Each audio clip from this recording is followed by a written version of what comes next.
Salut à tous, mesdames, messieurs, bienvenue à cette nouvelle édition d'information en langue française sur Afrique Média.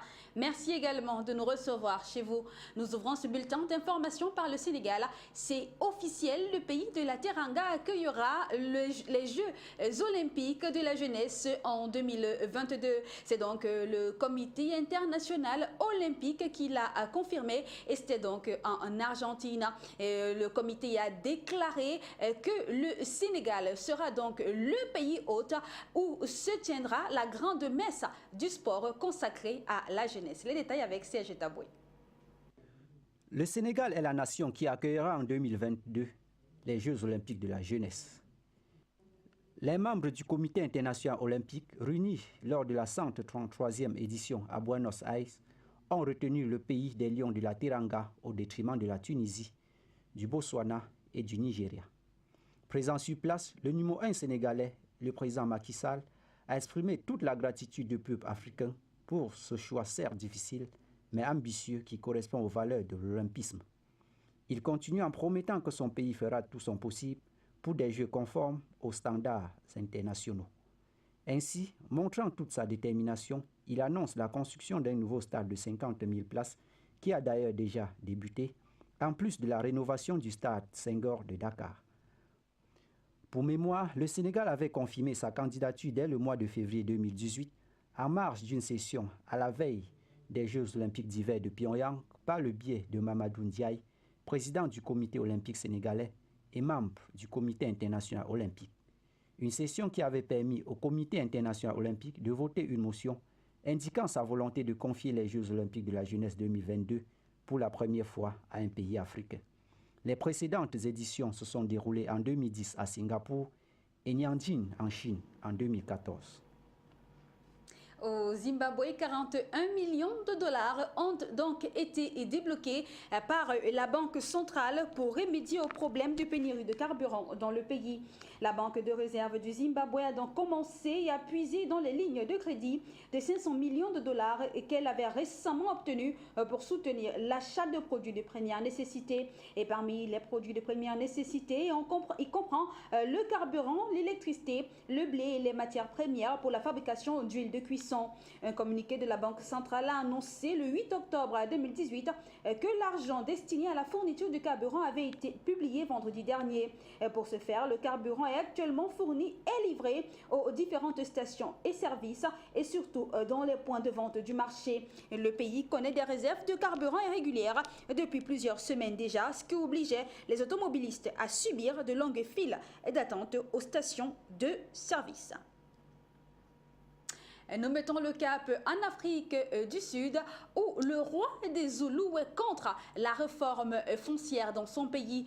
Pour ce faire, il veut passer un accord avec le gouvernement sud-africain justement pour ne pas être dépossédé de la totalité de ses terres. Les détails avec vous, Falantunia. En Afrique du Sud, le roi Swelithini est contre la réforme foncière. Pour ce fait, le roi des Zoulous voudrait conclure un accord avec le gouvernement pour éviter de perdre près de 3 millions d'hectares de terre dans le cadre de la réforme foncière annoncée par le président Cyril Ramaphosa. En effet, en août dernier, le président Ramaphosa avait annoncé son intention de modifier la Constitution pour favoriser l'expropriation sans compensation des terres agricoles afin de corriger l'injustice historique faite aux Noirs durant l'apartheid. Pour sa part, Goodwill Swelithini estime qu'il est de son devoir de protéger les biens de son peuple et les terres des Zoulous ne devraient pas être touchées. Une réforme foncière vivement critiquée est source de nombreuses tensions dans le pays. De son côté, le ministre de la province de Gauteng, en charge du développement des infrastructures, Jacob Mamabolo, a annoncé un programme rapide d'expropriation des terres agricoles ou urbains qui ne sont pas utilisées afin de les donner à des Noirs pour y habiter, faire de l'agriculture ou d'autres activités économiques. Une réforme pour laquelle le Parlement a favorablement voté. En Éthiopie, c'est le pays qui s'aligne sur la politique d'intégration de l'Union africaine. Le pays de la Corne de l'Afrique vient en effet d'annoncer qu'il délivrerait désormais des visas à l'arrivée pour tout voyageur africain. L'annonce est venue du président éthiopien Moulatou qui s'exprimait lors de la session d'ouverture de l'Assemblée nationale. Et cette nouvelle politique d'immigration de l'Éthiopie devrait, selon le chef de l'État, couvrir l'exercice budgétaire 2018-2020. En juin, le pays avait déjà annoncé la délivrance de visas en ligne afin de doper son tourisme et ainsi accroître la réputation de sa compagnie aérienne nationale. C'est surtout que depuis l'arrivée du nouveau Premier ministre Abiy Ahmed en avril dernier, le pays est dans une phase d'ouverture tant sur le plan économique que politique. L'Éthiopie entreprend notamment d'ouvrir le capital de certaines entreprises publiques à des capitaux étrangers. Le pays envisage en outre une adhésion de l'Organisation mondiale du commerce. Et des pays comme les Seychelles, pionniers en la matière, le Rwanda, le Bénin et tout récemment le Kenya ont déjà passé le pas en ouvrant leurs frontières. Nous mettons le cap au Gabon. Une mission justement d'observateurs de l'Union africaine a été dépêchée à Libreville pour scruter les élections législatives et locales qui se sont tenues donc le 6 octobre 2018 au Gabon. Et pour ce faire, cette mission a tenu une conférence de presse à Libreville pour donner leur ressenti sur le déroulement de ces élections. C'est un reportage signé par nos correspondants Fatira Inayal et Marcelin. Dans le cadre des élections couplées législatives et locales 2018 au Gabon, le président de la Commission de l'Union africaine a envoyé une mission d'observation pour scruter le déroulement de cette double élection au Gabon. Cette mission d'une trentaine de personnes triées sur le volet au sein de l'institution panafricaine a donné ce lundi 8 octobre 2018 une conférence de presse pour donner un rapport préliminaire sur l'évolution des élections de ce 6 octobre au Gabon. Nous sommes venus non pas en observateur avec des chiens de faïence, mais nous sommes venus en observateur pour partager les expériences. Les missions d'observation de l'Union africaine, nous venons pour une meilleure qualification du jeu démocratique africain, apprendre des uns et des autres. Je rappelle, c'est une mission de courte durée de l'Union africaine. Il ne faut pas qu'on aille observer ailleurs et abandonner un autre pays. Donc voilà. C'est la raison qui est là. On est au premier tour. Il y a un deuxième tour qui s'annonce. Donc les choses vont changer. Probablement, on pourra, comme les Anglais, les Canadiens le disent, possiblement, on pourra renforcer et aller encore dans d'autres régions. La conclusion est positive. Au terme de cette journée marathon, il n'est pas erroné de constater que l'élection s'est déroulée dans le calme et la sérénité, sous l'œil vigilant de cette délégation de l'Union africaine. En Côte d'Ivoire, c'est là-bas que nous nous rendons présentement et nous parlons toujours de politique, mais cette fois-ci des élections municipales. À 3 jours donc de la fin de la campagne de ces élections dans le pays, les adversaires de la candidate Josepha Digbe mettent les bouchées doubles pour empêcher donc la montée en puissance de cette candidate. Elle est considérée donc comme l'idole d'une population consciente et les chefs justement de plusieurs villages prédisent déjà sa victoire. C'est du moins ce que nous fait savoir notre correspondant Mathias Zakam dans ce reportage qu'il signe. Le Leboutou a accueilli dans la ferveur totale la candidate Josepha Digbe et son équipe de campagne lors de son meeting de lancement et ses différents rassemblements dans la commune. Partout où cette seule dame candidate pour les municipales à Dabou est passée, le message est le même. Sortir Dabou de cette extrême pauvreté en donnant le pouvoir économique aux femmes, aux jeunes, par la création de revenus additionnels et durables. Je suis candidate pour le changement, le renouveau de la commune de Dabou. Dabou étant une ville touristique, a été abandonnée, restée à l'abandon depuis pas mal d'années. Nous sommes tristes, nous les femmes du Leboutou. Voyant cela, nous avons décidé de porter Dabou et lui donner son vrai visage. Josepha Digbe a cette ferme conviction qu'elle sera portée à la tête de la commune de Dabou au soir du 13 octobre. Partout où elle passe, elle porte un message clair aux populations qu'elle a le meilleur profil pour diriger Dabou. Je pense tout simplement que le Seigneur m'accompagne, tout simplement parce que moi-même ne comprends pas d'où je tire cette énergie. Mais je pense que c'est en voyant ma commune étant une ville touristique qui n'évolue pas comme il se doit. Quand je regarde Bassam, qui est fréquentée par tous ces touristes, alors que nous avons les mêmes potentialités ici à Dabou que nous ne mettons pas en exergue. Moi, je pense qu'il est temps qu'on se lève, qu'une femme se lève pour pouvoir aider Dabou à sortir de ce trou. Moi, je me présente en indépendante parce que j'ai besoin de tous mes pères, tous mes frères et sœurs pour m'accompagner dans cette nouvelle aventure.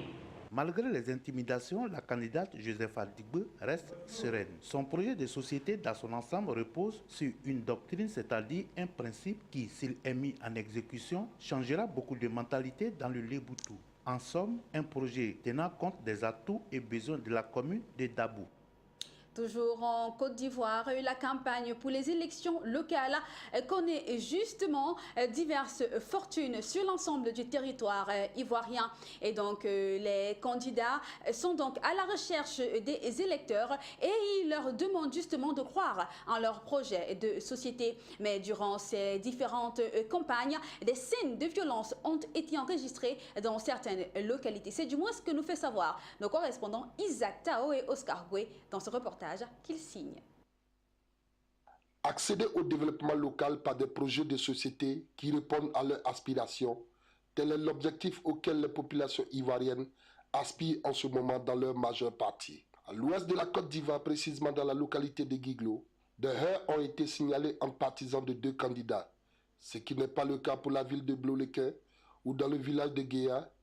Aimée Clarisse Ouadi, candidate indépendante au poste de maire, a sollicité le suffrage des électeurs non sans dérouler son projet de société. Il y a beaucoup d'engouement quant à ma candidature. Au niveau d'abord de la cohésion sociale, depuis la fin de la crise, au niveau des Blolequins, l'atmosphère est vraiment chaude. Il n'y a pas encore une véritable paix au niveau des Blolequins. Au niveau de l'environnement politique, social, économique, il n'y a pas véritablement une paix.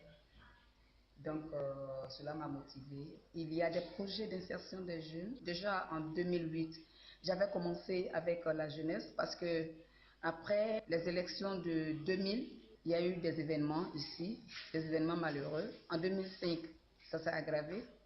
Et donc, à partir de cette date-là, j'ai commencé à réfléchir comment est-ce qu'on pouvait aider la jeunesse de Blolequin pour qu'elle se retrouve et puis elle soit en harmonie avec ceux qui vivent avec nous, c'est-à-dire nos frères Akan et puis nos frères Malinké qui sont ici.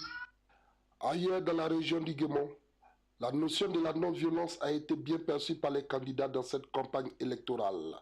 Occasion pour l'autre candidat indépendant, Innocent Youté, prétendant au fauteuil de président du conseil régional du Guémon de passer en revue son projet de société. Nous sommes dans une région forestière, nous sommes en saison de pluie. Les pistes villageoises qui n'ont pas été reprofilées depuis Mathusalem sont impraticables. Donc ça cause des retards sur le programme et finalement les 14 jours de campagne me semblent insuffisants pour couvrir l'ensemble de la région. Sinon globalement c'est positif. Il faut redonner le pouvoir économique aux populations du Guémon. La population est galopante. Or, nous avons une région riche, nous avons une région qui a un potentiel énorme. Pour me citer un exemple, le meilleur café produit au monde vient du Guémon.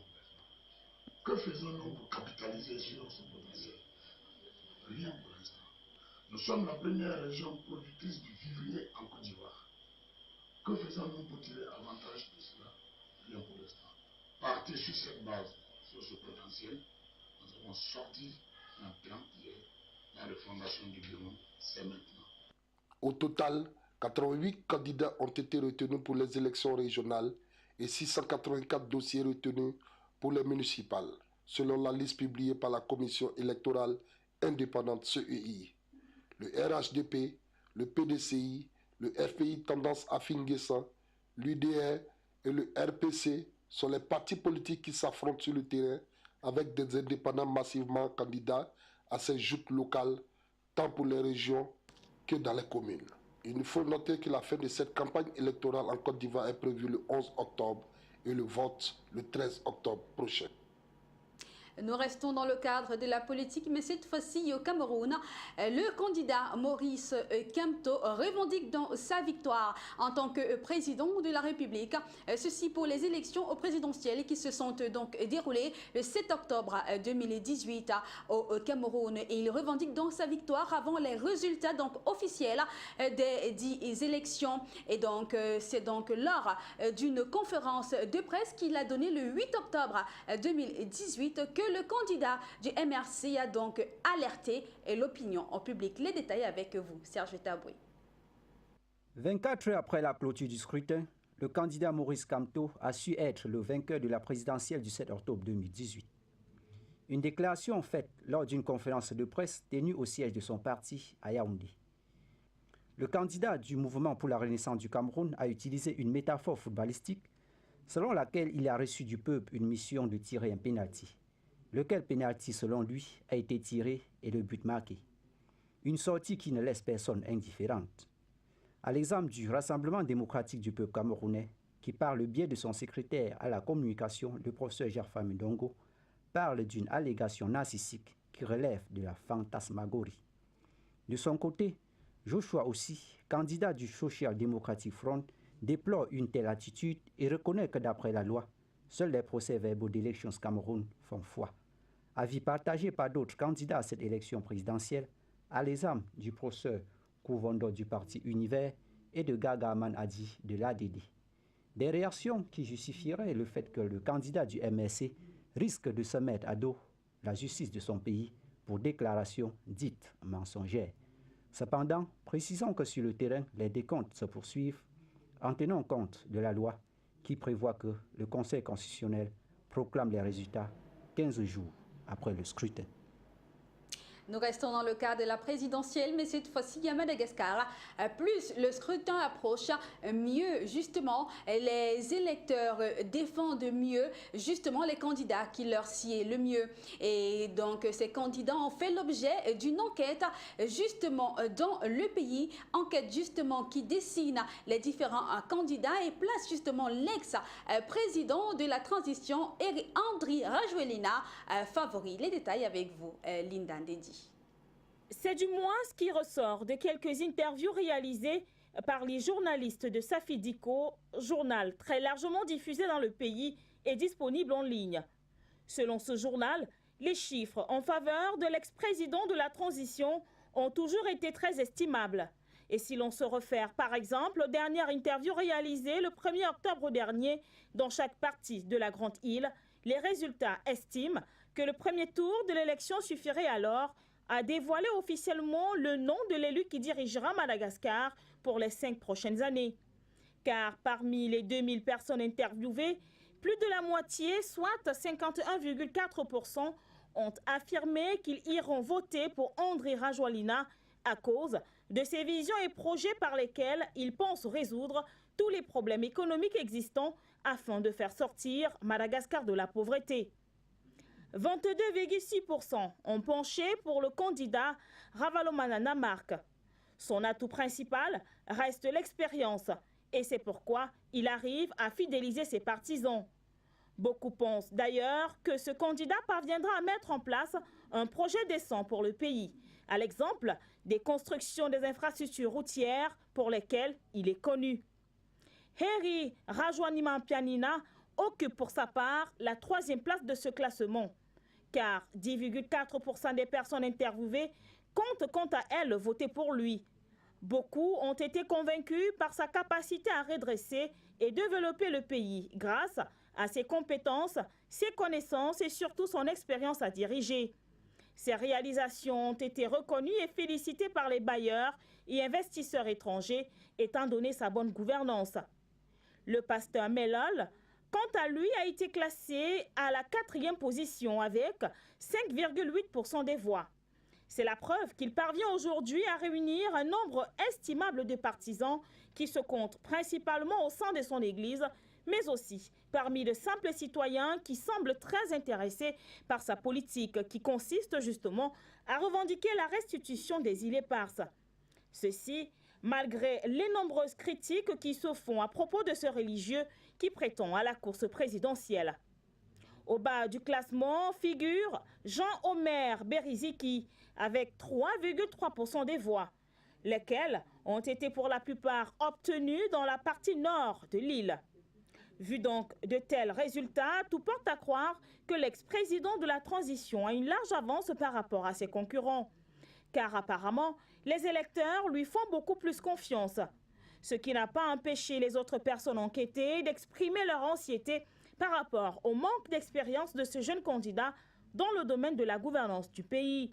Ils ont également peur du fait que Rajoelina laisse un énorme avantage aux Français étant donné leur étroite collaboration. Une chose qui pourrait alors défavoriser les relations entretenues entre Madagascar et les autres pays. Nonobstant, chaque personne interview a effectivement exprimé son opinion, espérant que son candidat apportera un changement au sein du pays. Faut-il le rappeler, la population compte sur ce prochain président pour assurer un nouveau départ et poursuivre le développement de Madagascar. L'objectif étant de résoudre tous les problèmes socio-économiques ainsi que toutes ces crises qui se présentent sous différents aspects. Raison pour laquelle la plupart des candidats se sont engagés à faire en sorte que Madagascar sorte de la pauvreté, qu'il n'y ait plus de corruption et que la restauration de la stabilité sociale serait une priorité avant toute chose. Bon à savoir, ces intentions de vote ont été recueillies lors de la dernière interview réalisée le 1er octobre dernier par les journalistes de Safidiko. Car conformément aux lois en vigueur, il est interdit de réaliser ce genre d'enquête à partir du 6 octobre. Au Mozambique, cette fois-ci, le pays organisera des élections locales mercredi prochain dans le cadre d'un vote qui pourrait mettre à l'épreuve les progrès des pourparlers de paix dans le pays après que le parti au pouvoir, le Frelimo, ait été accusé de violence et d'intimidation pendant la campagne. Le principal parti d'opposition, Renamo, qui maintient une branche armée depuis la fin de la guerre civile dans le pays, participe aux élections municipales pour la première fois en 10 ans. La Renamo a donc mené une guerre civile brutale de 16 ans contre le gouvernement Frelimo d'inspiration marxiste qui a dévasté l'économie et laissé 1 million de morts. Lorsque la guerre a pris fin en 1992, le groupe a rapidement commencé à participer aux élections. En 2013, une nouvelle vague de violence a éclaté entre les rebelles de la Renamo et les troupes gouvernementales, faisant craindre un retour à la guerre civile.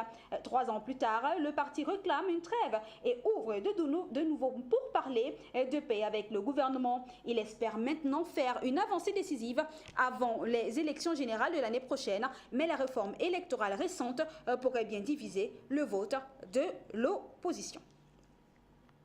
En République centrafricaine, le 9 octobre 2017, c'est justement le ministre des Affaires étrangères de la Russie, Sergueï Lavrov, et le président de la République de la Centrafrique, Faustin-Archange Touadéra, qui jetaient justement les bases d'un nouveau partenariat pour redorer l'image de la République centrafricaine meurtrie par des années de guerre. Et justement, un an après, les retombées sont donc visibles et pour une paix assez durable dans le pays qu'est la République centrafricaine. Les détails avec Linda Ndedi. Au premier jour du nouveau partenariat russo-centrafricain, la stabilisation du pays constitue un enjeu majeur. Il est ainsi question de travailler avec la communauté internationale à la normalisation de la situation politique et humanitaire du pays. Un an plus tard, les résultats sont nombreux. Le pays a franchi un important pas vers la paix et le progrès social. De façon chronologique, plusieurs clichés saisissants permettent aujourd'hui de mesurer les avancées du nouveau partenariat entre les deux États. L'on peut notamment voir la restructuration des forces armées centrafricaines avec le déploiement des instructeurs russes et les livraisons d'armes de Moscou. Depuis un an, plusieurs promotions des FACA sous l'instruction russe ont vu le jour. Le 31 mars 2018, un premier contingent de 200 soldats sortait du centre d'instruction de Berengo avec une formation au maniement des armes russes offertes à la République centrafricaine. La cérémonie de fin de formation se déroulait en présence du chef de l'État, Faustin-Archange Touadéra, du président de l'Assemblée nationale, des membres du gouvernement et des ambassadeurs accrédités en Centrafrique, parmi lesquels l'ambassadeur de Russie à Bangui. Des efforts salués par Faustin Archange Touadéra lors de son second anniversaire à la tête de l'État. Et dans un entretien accordé à la télévision panafricaine Afrique Média, le président centrafricain, parlant de la Russie, saluait un pays ami, affirmant que, je cite, « Ce qu'a fait la Russie en nous dotant gratuitement des moyens pour éduquer nos forces est un geste d'amitié que nous saluons. » Fin de citation. L'un des temps forts de cette année de coopération entre Moscou et Bangui est la rencontre entre Faustin Archange Touadéra et Vladimir Poutine et l'allocution du chef de l'État au Forum économique international de Saint-Pétersbourg. Une occasion pour le président de vendre le potentiel économique et minier de son pays. Dans le domaine humanitaire, de nombreuses réalisations ont été effectuées. Une importante aide a été accordée aux populations du quartier PK5. Le 10 mai donc 2018, une deuxième aide humanitaire russe a été accordée aux habitants régionaux, notamment dans la préfecture de la Vakada et la Bamingi-Bangoron au nord et nord-est du pays. Un convoi humanitaire russe a ainsi traversé le pays depuis la frontière avec le Soudan jusqu'à Bangui, portant assistance aux populations. En Mauritanie, c'est le parti au pouvoir, l'UPR, donc le candidat Ould Bahia, qui a donc obtenu 118 voix contre 27 pour son unique rival de l'opposition, l'islamite Assouvi Ould Cheibani. Des voix qui font de lui donc le président officiel de l'Assemblée nationale. Il a remercié la population pour la confiance qu'elle lui a accordée en le portant à la tête de cette auguste institution. Ould Bahia espère que tout le monde coopérera pour relever ses performances en tant qu'institution de très haute importance dans la vie de toute la nation démocratique. Avant donc de rejoindre l'hémicycle, il a été maire de Zouérat, la ville minière du pays, et président de l'association des maires de Mauritanie. Et cette première session de l'Assemblée élue en septembre s'est tenue dans un contexte assez étendu. Les partisans donc du leader du mouvement anti-esclavagiste Biram Oulda, élu député en début de son incarcération, ont manifesté devant l'hémicycle pour réclamer sa libération. Et nous terminons par la Tunisie où les élections présidentielles et législatives se tiendront en octobre 2019. L'annonce a été faite par le Premier ministre Youssef Chahed à l'occasion de la journée nationale des collectivités locales. Le chef de l'État évoquait une réforme du mode de scrutin pour les élections à venir, annonçant à l'occasion de la fête de l'indépendance de la Tunisie des élections pour décembre 2019. Une annonce au travers de laquelle le gouvernement tunisien ne veut laisser place à aucun doute en ce qui concerne la date des prochaines échéances électorales. La Tunisie veut ainsi éviter de tomber dans le piège des législatives remportées à plusieurs reprises pour finalement se tenir le 6 mai dernier. Elles ont été remportées par les indépendances avec 32,9% des voix, suivies du parti islamite et Nada qui remporte 26,64% des voix et le parti Nidatoun, majoritaire au pouvoir, pourtant qui a récolté 20,85% des voix. La dernière actualité, c'est en Égypte où justement l'armée a affirmé avoir tué 52 militants présumés dans le nord du Sinaï. L'information a été rendue publique donc par l'armée dans un communiqué. Les forces de sécurité ont lancé une opération d'envergure en février dernier pour écraser les militants qui ont mené une insurrection et qui a tué des centaines de membres de forces de sécurité et des habitants au cours de nombreuses années. Leur mort porte à au moins 509 le nombre total de présumés militants islamites tués depuis le début de l'opération selon les calculs de justement certaines agences fondées sur des déclarations militaires. Selon le communiqué, les personnes tuées étaient très dangereuses et indiquaient qu'elles étaient en possession des fusils automatiques, de munitions de grenades et d'un drone. Plusieurs militants ont donc été tués à Al-Rachi, la capitale de la province du nord du Sinaï. Selon le communiqué justement de l'armée, les militants du Sinaï ont intensifié leur attaque attaque après le renversement du président Abdel Fattah al-Sisi et des militaires en 2013 du premier président librement élu de l'Égypte, Mohamed Morsi, des frères musulmans. Vaincre dans les militants et rétablir la sécurité après des années d'agitation est une promesse de Sisi, réélu en mars après une victoire écrasante contre aucune véritable opposition. C'est sur ce que nous mettons en thème à cette autre édition d'information en langue française sur Afrique Média. Merci de nous avoir suivis, de votre fidélité. Nous vous remercions. N'oubliez pas que nos programmes se poursuivent sur notre chaîne panafricaine. Retrouvons-nous demain à la même heure pour une autre édition d'information. Sur ce, portez-vous bien.